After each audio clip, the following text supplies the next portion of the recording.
ఈనాటి ఆరోగ్యమే మహాభాగ్యం కార్యక్రమానికి స్వాగతం సుస్వాగతం. ఆహారపు అలవాట్లలో క్రమేపీ వచ్చిన కొన్ని మార్పులు చూద్దాం. సర్వరోగ నివారణి పేరుతో ఎప్పుడో 25 సంవత్సరాల క్రితం ఆయిల్ పుల్లింగ్ అని వచ్చింది. పొద్దున్న ఎవరికి ఫోన్ చేసినా మా ఆయన ఆయిల్ పుల్లింగ్ చేస్తున్నాడు అనేవాళ్ళు. అది ఆగిపోయింది. తర్వాత నీళ్లరాజు వచ్చాడు. కుండలు కుండలు నీళ్లు తాగితే రోగాలు మాయం అన్నాడు. అది పోయింది. పచ్చి కూరగాయలు తింటే బలం అని ప్రచారం చేశారు కొందరు. అది పోయింది. ఇప్పుడు ఇంకొక ఆయన వచ్చి రాగులు, సజ్జలు, జొన్నలు, కూరగాయలు అన్నీ కలిపి రసం చేసుకొని తాగండి అంటున్నాడు. కేంద్ర ప్రభుత్వం వారేమో యోగా చెయ్యండి, రోగాలు మటుమాయం అంటుంది. చాన్నాళ్ళ క్రిందట గోదావరి జిల్లాల నుంచి ఒక రాజుగారు వచ్చి ఉప్పా, మీరు ఉప్పు తింటున్నారా, చీ చీ అన్నాడు. జనమంతా ఉప్పుని విసిరి కొట్టారు. అంతటితో ఊరుకున్నాడా? నూనె, నెయ్య, మీరంతా నూనె తాగుతున్నారా, నెయ్యి తింటున్నారా? సరే అని జనమంతా నూనె డబ్బాలకి సెలవిచ్చి చుక్క నూనెతో తాలింపులు మొదలుపెట్టారు. ఒకానొక మంచి రోజున కృష్ణానది ప్రక్కన మంచి స్థలంలో ప్రకృతి ఆహారాశ్రమం అని ఒకటి మొదలైంది. ప్రజలకు ఉప్పు నూనె లేని వంటలతో 3 పచ్చి కూర ముక్కలు 6 ఆకుకూర రసాలతో నిత్యనూతనంగా విలసిల్లుతుంది.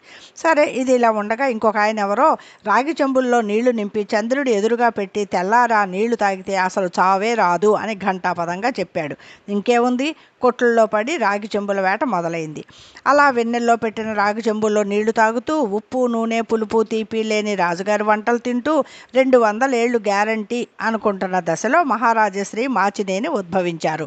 నూనె మానేశారా పిచ్చోళ్ళారా, మిల్లుల్లో ఆడించిన కొబ్బరి నూనె 100 గ్రాములు తాగండి, ఇక చూడండి అన్నాడు. ఇంకేముంది, కొబ్బరి చెప్పలు సంచిలో వేసుకుని గానుగులంట పడ్డారు జనం.